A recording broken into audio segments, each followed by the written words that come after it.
चलिए बात कर लेते हैं अब नॉर्मलाइजेशन पे। अब फंक्शनल डिपेंडेंसीज़ के जो है हमने सारे कंसेप्ट जो है देख लिए हैं, फंक्शनल डिपेंडेंसीज़ को हमने अच्छे से समझ लिया है।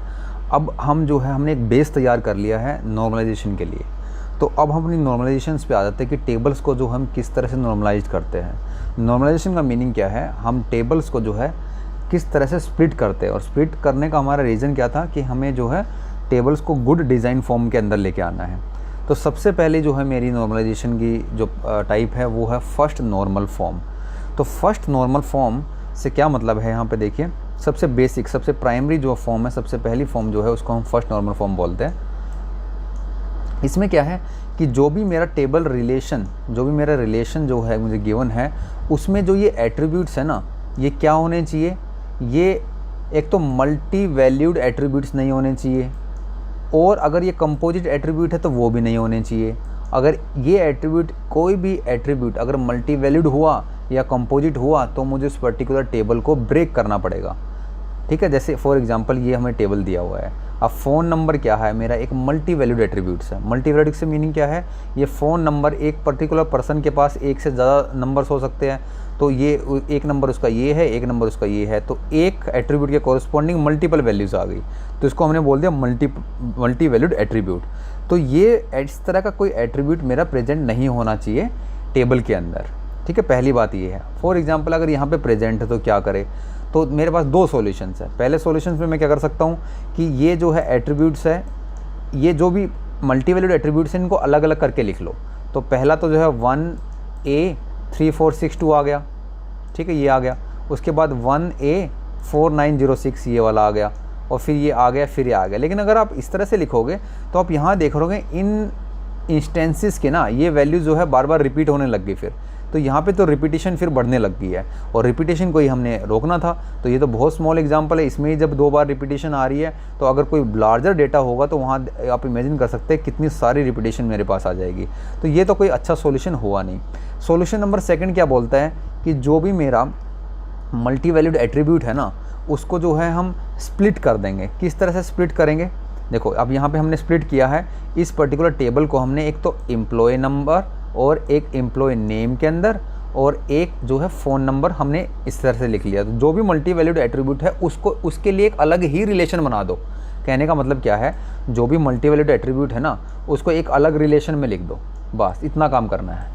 तो ये एक रिलेशन में लिखना है, ऐसे लिख दिया हमने, ठीक है। और फिर इन दोनों टेबल्स को जो है, जो बाकी के एट्रीब्यूट बचे एम्प्लॉय नंबर और ई नेम, तो ये दो एट्रीब्यूट बच गए। तो ये हमारे जो एट्रीब्यूट रह गए, और ये फ़ोन नंबर। तो इन दोनों टेबल्स को फिर हम लिंक करने के लिए याद करो कि क्या कंसेप्ट यूज़ करते हैं, फॉरेन की का कंसेप्ट यूज़ करते हैं। तो यहाँ पे जो है मुझे एक फॉरेन की रखनी पड़ेगी, और फॉरेन की मैं किसको रखता हूँ, प्राइमरली मैं क्या किस कौन से एट्रीब्यूट को यहाँ पे फॉरेन की बनाऊंगा, जो इस पर्टिकुलर टेबल में प्राइमरी की हो। और यहाँ पे जो है प्राइमरी की कौन सा था, एम्प्लॉय नंबर। तो एम्प्लॉय नंबर जो यहाँ का प्राइमरी की था वो यहाँ पे क्या बन जाएगा, इसका फॉरेन की बन जाएगा। ठीक है, तो इन दोनों टेबल्स को मैं इस तरह से लिंक कर सकता हूँ। तो सिंपल सॉल्यूशन क्या हुआ, इस सॉल्यूशन नंबर 2 हमारा एक्सेप्टेबल सॉल्यूशन है। इसमें हमने क्या किया, जो भी मेरा मल्टीवैल्यूड एट्रीब्यूट है उसको जो हमने एक अलग ही टेबल में लिख दिया, और उस टेबल को जो बाकी एट्रीब्यूट बचे उसको एक सेपरेट टेबल में लिख दिया। और फिर दोनों टेबल्स को जोड़ने के लिए मैंने फॉरेन की का यूज़ किया। और हमें पता है कि फॉरेन की हम किसको बनाते हैं, जो हमारी पहले वाले टेबल में जो प्राइमरी की होती है वो यहाँ की क्या बन जाती है, फॉरेन की बन जाती है। तो ठीक है, इस तरह से मैंने जो है ये मल्टी वैल्यूड वाली प्रॉब्लम को जो है हमने सोल्व कर दिया।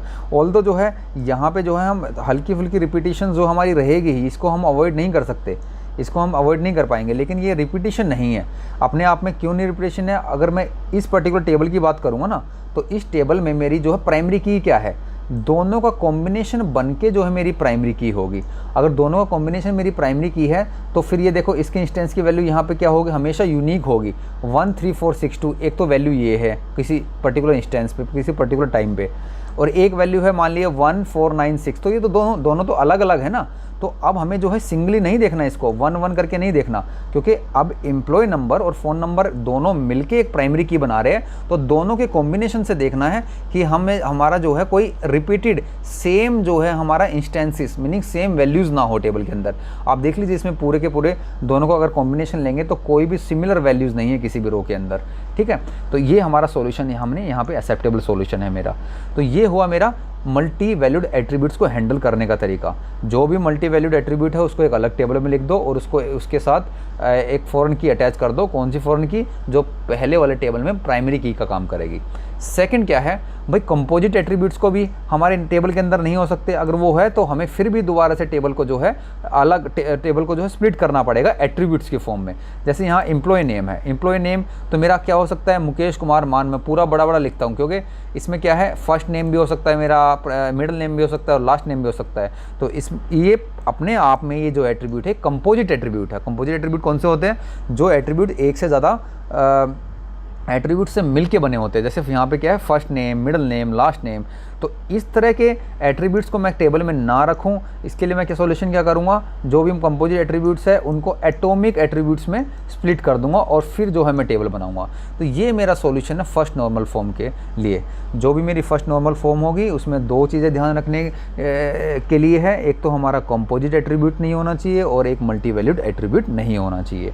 ठीक है दोस्तों, ये जो है हमारा फर्स्ट नॉर्मल फॉर्म हुई।